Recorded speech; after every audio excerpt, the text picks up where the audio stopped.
ये कहानी शुरू होती है बिहार के एक छोटे से गांव सूरजपुर से, जहां की मिट्टी में मेहनत की खुशबू बसी थी। लेकिन सोच इतनी छोटी थी कि लोग बेटियों को बोझ समझते थे। इस गांव में बेटों के जन्म पर ढोल बजते, मिठाइयां बंटती, लेकिन बेटी पैदा होने पर चेहरों पर उदासी छा जाती। यही पैदा हुई थी माया, एक ऐसी लड़की जिसके सपने आसमान से भी ऊंचे थे। बचपन से ही माया किताबों में खोई रहती। उसकी आंखों में एक चमक थी। एक सपना था कि वो एक दिन पुलिस की वर्दी पहनेगी, एक बड़ी आईपीएस अफसर बनेगी। लेकिन गांव की रूढ़ियों ने उसका रास्ता रोकने की पूरी कोशिश की। 13 से 14 साल की उम्र में ही लड़कियों की शादी कर दी जाती थी, और माया के माता पिता भी यही चाहते थे कि वो शादी करके घर संभाले। लेकिन माया का दिल मानने को तैयार नहीं था। उसने ठान लिया था कि वो अपने सपनों को हकीकत में बदलेगी, चाहे दुनिया कितना भी विरोध करे। माया के माता पिता ने उसका रिश्ता तय कर दिया रवि के साथ, जो पास के कस्बे में एक छोटी सी फैक्ट्री में काम करता था। माया की उम्र तब महज 18 साल थी। शादी के बाद रवि ने माया को शहर ले जाने का फैसला किया, जहां वो एक बड़ी फैक्ट्री में नौकरी की तलाश में था। शहर की चमक दमक ने माया के सपनों को फिर से जगा दिया। उसने देखा कि वहां कई लड़कियां यूपीएससी की तैयारी कर रही थी, और उसका मन फिर से अपने सपने की ओर दौड़ने लगा। उसने रवि से अपने दिल की बात कही, मैं भी आईपीएस बनना चाहती हूं, मुझे पढ़ाई करने का मौका दो। रवि ने पहले तो हंसी उड़ाई, लेकिन माया की आंखों में जलती आग देखकर उसने हामी भर दी। उसने कहा, ठीक है, खाली वक्त में पढ़ाई कर लो, लेकिन घर का काम भी संभालना होगा। माया ने दिन रात एक कर दिए। सुबह घर का काम और रात को किताबों में डूबकर पढ़ाई। उसने कोचिंग नहीं ली, क्योंकि वो नहीं चाहती थी कि गांव में उसकी पढ़ाई की बात फैले। रवि भी उसका साथ देता, कभी कभी किताबें लाकर देता। माया की मेहनत रंग लाई। 1 साल की कड़ी मेहनत के बाद उसने यूपीएससी की परीक्षा दी और चमत्कार हो गया। बिना कोचिंग के, केवल अपनी लगन से माया ने यूपीएससी पास कर लिया। उसकी रैंक इतनी अच्छी थी कि उसे आईपीएस अफसर का पद मिला। यह खबर जब गांव पहुंची तो लोग हैरान रह गए। जिस गांव में बेटियों को बोझ समझा जाता था, वहां की बेटी ने साबित कर दिया कि सपने सच हो सकते हैं। माया को सरकारी गाड़ी, बंगला और ताकत मिली। रवि को भी अब सरकारी घर में रहने का मौका मिला, क्योंकि वो माया का पति था। लेकिन दोस्तों, कहानी यही खत्म नहीं होती। माया की जिंदगी में एक तूफान आया, जिसने सब कुछ उलट पुलट कर दिया। रवि की फैक्ट्री में छंटनी हुई और उसकी नौकरी चली गई। बेरोजगारी ने रवि को तोड़ दिया। वो शराब के नशे में डूबने लगा और माया के साथ रोज झगड़े करने लगा। वो चिल्लाता, तू नौकरी छोड़ दे, गांव चल, ये अफसरी तेरे बस की नहीं।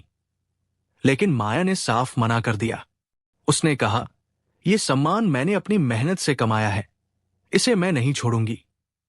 एक रात नशे में धुत रवि ने माया पर शराब की बोतल से हमला कर दिया। माया का सिर लहूलुहान हो गया।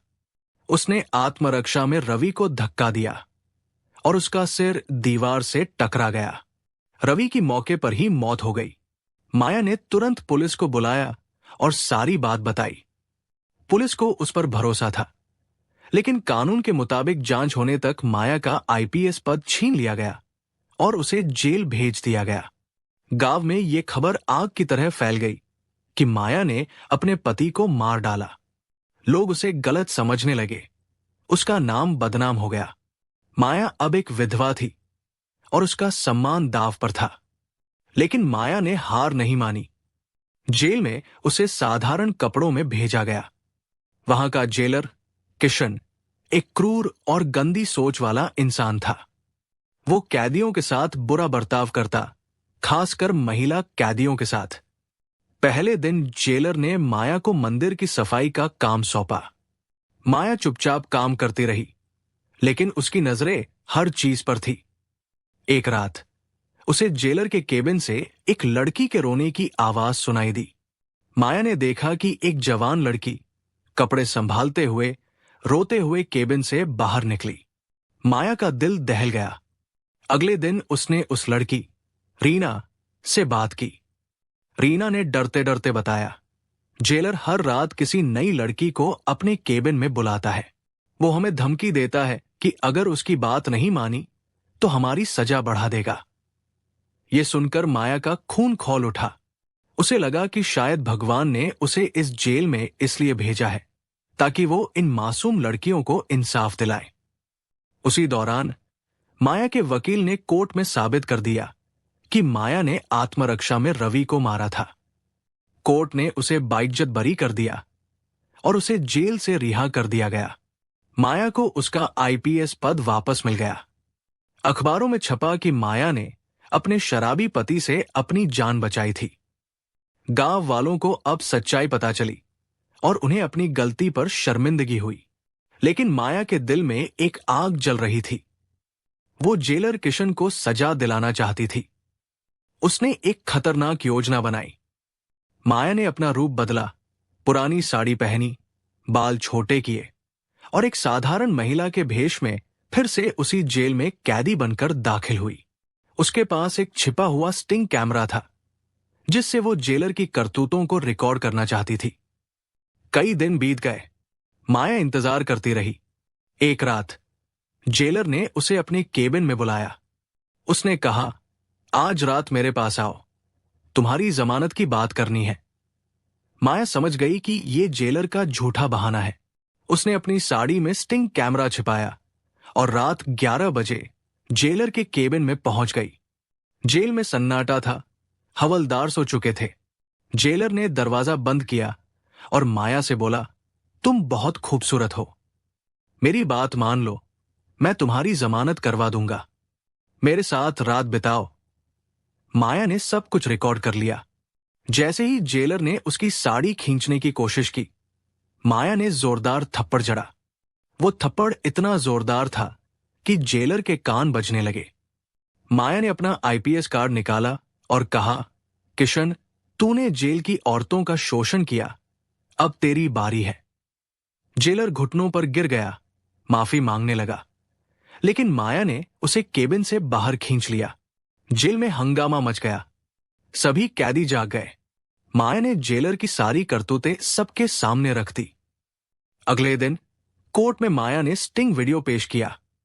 25 महिला कैदियों ने गवाही दी कि जेलर ने उनके साथ गलत किया।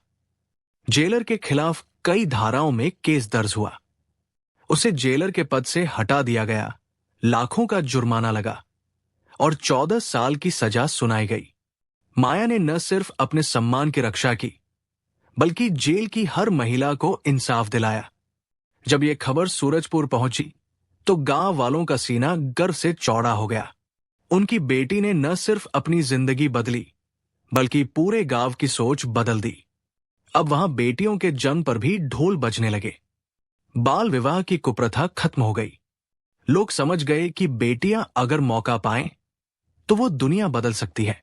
माया ने अपने दर्द को ताकत बनाया और एक मिसाल कायम की। आज वो अपनी जिंदगी शान से जी रही है, अपने सपनों को सच करके।